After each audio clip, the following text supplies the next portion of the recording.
Phil Robertson coming in on board Canada, but it's going to be Australia and Canada at fastest angle to Mark 1. Canada spin the boat through. Australia missed the start line. Unbelievable from Tom Slingsby at the top of the line. Unforced error, and it's Phil Robertson on board Canada again, screeching away towards Mark 1. Hit me up from Kuwait. Told him this would happen, and we not a minute late. It's all about the timing now. How's your timing, Tom Slingsby, coming in at the top of the line? Watch for the line to turn white.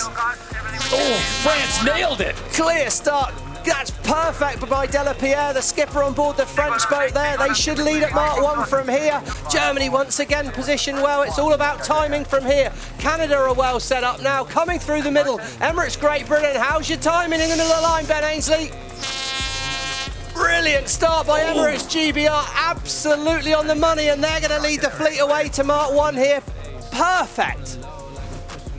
The blue triangle there suggesting the favoured position. Australia looks pretty good for that. All the teams a long way back here. They're winding it up. Australia look well positioned. Canada at the top of the line and Great Britain. But how is the timing looking? I think they're late. The Australians look good. Well positioned. Expect the line to turn white, and we'll be go on day 2 here in Saint-Tropez.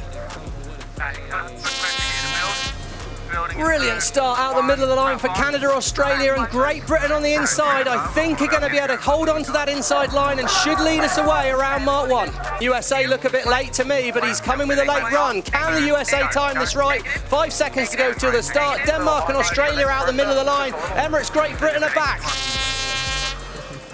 It's now a fast sprint here. What timing from Jimmy Spittle on board USA, but can he hang on? He's got a slower angle to Mark 1 for here. It's just straight line, sailing across the breeze, bottom of our screen or up the line where you're going to have a faster angle. At the moment, Ainsley has a pretty good controlling position on Emirates Great Britain, but that's a lot of water on the boat there with 27 seconds to go. He's defending against the ruse. Slingsby pushing. Emirates Great Britain defending, and it's going to be Spain with the clear runner. Australia very aggressive from Slingsby here. He's going to look to park the British boat.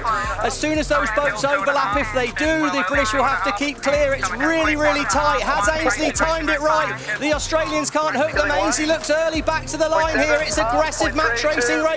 Watch for the line to turn white. Oh, that was so tight on the gun, and the Spanish are late. The Spanish late at the top of the line will have a faster angle. Looks like a clear start, and Slingsby's aggression's paid for him. The British are going to struggle to get over the top from here at Mark 1. It should be the ruse in first place. Well, they couldn't get the hook in, but at mark number 1, it is Australia that has the whole shot position. What a maneuver by Tom Slingsby as he pushes the Brits to the outside. Here comes Spain back in the mix. Tom Slingsby's trying to bring it in fast and hot at the top of the line here. Switzerland, Great Britain well positioned. How's the timing at the top of the line for Tom Slingsby though? Line's going to turn white. What a start from the Australians. They're going to be fast to Mark 1, but how brave are they feeling on board the ruse?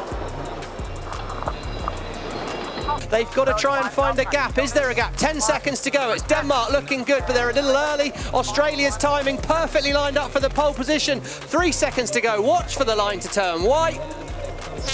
Oh, to start out the middle of the line from Australia on the money, and they're now sprinting to Mark 1. Should be able to convert this into a lead for the Australian team. It's tight in the fleet. It's tight at the top of the line for Switzerland again. They're struggling to have a gap in here. They're pushing that really hard once more. Australia and New Zealand are well positioned. Great Britain at the top of our screen. Have they got the timing right? How's your timing, Ben Ainsley, at the bottom of the line? Look for the line to turn white, and we'll be go for race 2. Wow, tight start. Germany don't make it in at the top of the line. Squeezed out by Switzerland. Disaster for the Germans there. And Contant de la Pierre, like a bullet out of a gun. What a start for the French. They're going to be leading us around Mark 1.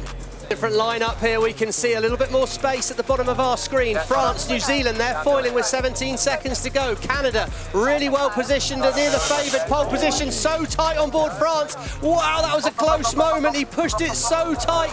Bottom of the line, it's Canada and Denmark look well positioned. New Zealand are going to be out the back. Germany again coming in at the top, foiling fast. It's Australia out the middle of the line. It's Spain at the bottom of the line. They're up and foiling, and it's going to be a sprint. Spain versus Australia to lead at Mark 1.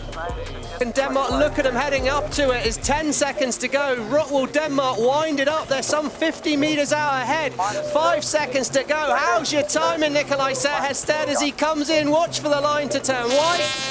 Clear start. Big mistake by Australia. Big mistake by USA. And Rockwool Denmark, they're going to be in first position at Mark 1.